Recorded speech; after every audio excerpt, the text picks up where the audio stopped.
When Prince Harry dropped his bombshell memoir Spare, the world braced for royal secrets, but nobody expected just how messy, raw, and jaw-dropping it would get. People thought they were in for honesty, maybe some heartfelt confessions. What they got instead was a circus of bizarre oversharing and brutal family betrayals that left even die-hard royal supporters clutching their pearls. And while everyone was gasping over the shocking headlines, one man, royal biographer Tom Bower, was watching closely, digging deeper, and exposing what he claims is the real story behind Harry's carefully crafted image. And let me tell you, according to Bower, Spare wasn't just a memoir. Oh no, it was a weapon, a grenade Harry lobbed straight at the monarchy, packed with humiliations, contradictions, and dirty secrets designed to wound his own bloodline. It all starts with one of the strangest revelations in the book. Harry confessed to suffering frostbite down there. But instead of leaving it at that, he described reaching for a cream that once belonged to his late mother, Princess Diana, Elizabeth Arden cream. He opened the tube, smelled it, and wrote that it transported him back in time, almost as if Diana was standing right beside him. And then came the line that had readers recoiling. He admitted to applying it to his frostbitten private parts. The world collectively screamed, "Why would you say that?"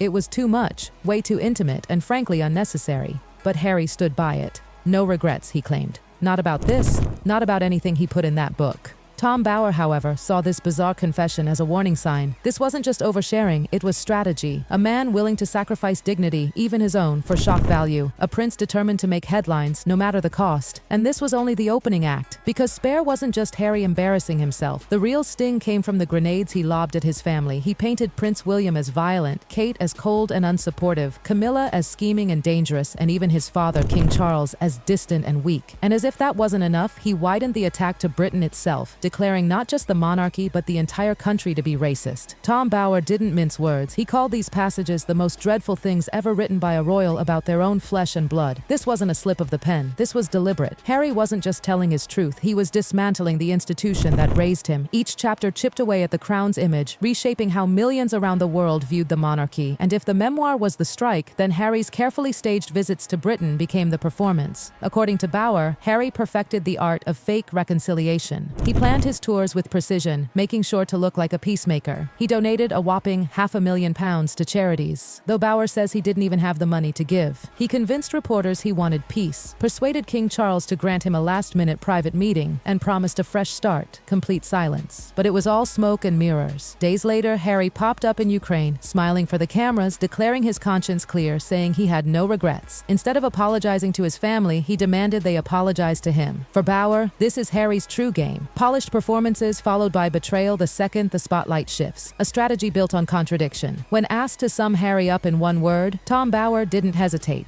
Dishonest, he said. And that, according to him, is Harry's defining trait. Now let's talk about the scandal that almost no one saw coming, Harry's own charity drama. Just months before Spare hit the shelves, whispers began to leak out of Botswana, where his beloved foundation, Sentabale, was supposed to be his shining legacy. But instead of glowing praise, what surfaced was damning. Accusations that Harry wasn't the compassionate prince he pretended to be. Behind closed doors, insiders labeled him a bully, a misogynist, and, worst of all, dishonest. For most public figures, those words would be career-ending. Imagine, a royal prince stripped of his halo, accused of cruelty instead of kindness. But Harry, he knows how to reinvent himself. He showed up at events grinning, hugging children, projecting warmth. Suddenly, people whispered, "Oh, it's the old Harry back." But Tom Bower shuts that fantasy down fast. According to him, the old Harry doesn't exist anymore. What we're seeing, he says, is just a mask, a carefully calculated role Harry slips into when it suits him. A prince who wants the freedom of California sunshine, yet still craves the prestige of the palace whenever it benefits him. A man who can smile for cameras while secretly chipping away at the very institution that gave him his title. And the timing? Ruthless.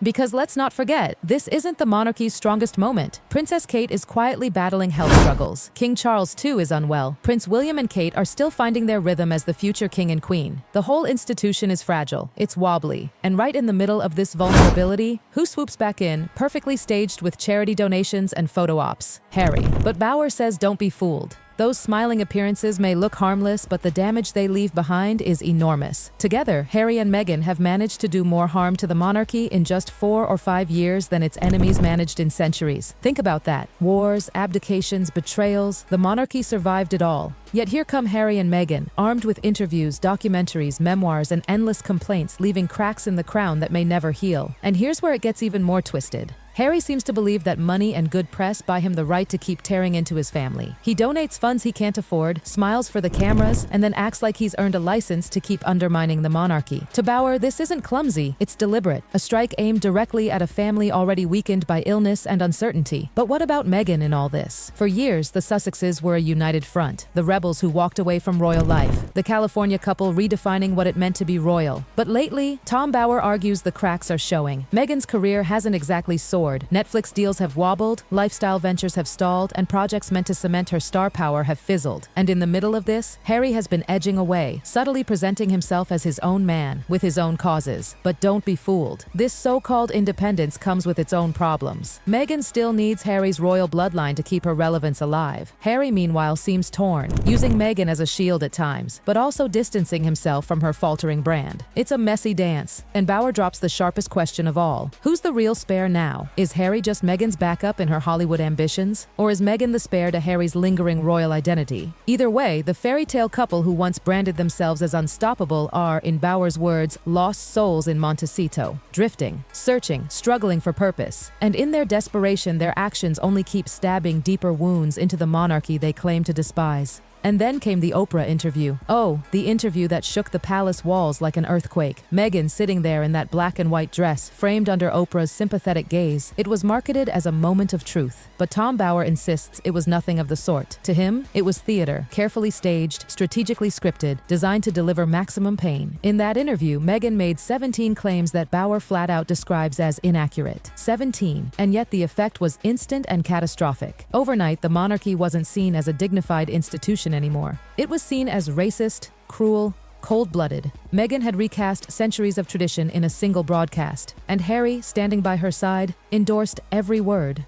According to Bauer, this was the deadliest blow of all. For centuries, the crown had survived wars, divorces, abdications, even Diana's death. But one 2-hour interview with Oprah turned the monarchy into a villain on the world stage. Around the globe, millions suddenly believed the royal family was racist simply because Harry and Meghan said so. And the worst part? Bauer claims it wasn't done for justice or change. It was done for attention, money, and brand building. That, he says, is the most unforgivable betrayal. So, when Harry beams for the cameras, when he hands out medals and embraces soldiers, Bauer says we need to look closer. Is it genuine compassion or pure survival? Not everyone agrees with Bauer, of course. Veteran journalist Nigel Nelson offers a kinder perspective. He argues that Harry didn't choose to be born into this gilded cage, that his dedication to Invictus has always been real, and that his trip to Ukraine, while political, still meant something to the soldiers he met. But even Nelson, with all his sympathy, can't deny the wreckage. He admits the interviews, the Netflix deals, the memoir, they've scarred the monarchy permanently. Even the defenders can't escape the reality. Harry and Meghan sold their story for cash, and the crown's reputation may never recover. And that's the ultimate contradiction. Sympathy may exist, but reality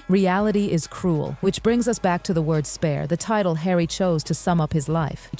For generations, the spare was the forgotten one, the backup prince, the silent role on the stage. But Harry, he's turned it into a weapon. He's the spare who refuses to be silent, the spare who uses his outsider status to burn down the very family that made him royal. Every interview, every book, every dramatic appearance, it's another dagger into the monarchy's fragile heart. And in this twisted way, Harry has become more powerful as an outsider than he ever was as a working royal. That's the irony. By stepping away, he's made himself louder, more destructive, more impossible to ignore. Tom Bauer leaves us with a chilling warning. Harry and Meghan have inflicted more damage in just a few years than any enemy of the crown ever managed in centuries. And this may only be the beginning, because Harry doesn't see himself as a victim anymore. He sees himself as a man owed apologies, a man entitled to revenge, a man with no regrets. So the question becomes, has the crown already seen the worst of Harry, or is the real storm still coming? Because make no mistake, the spare has stepped out of the shadows, and in his desperate quest to redefine himself, he just might burn down the very crown that once defined him.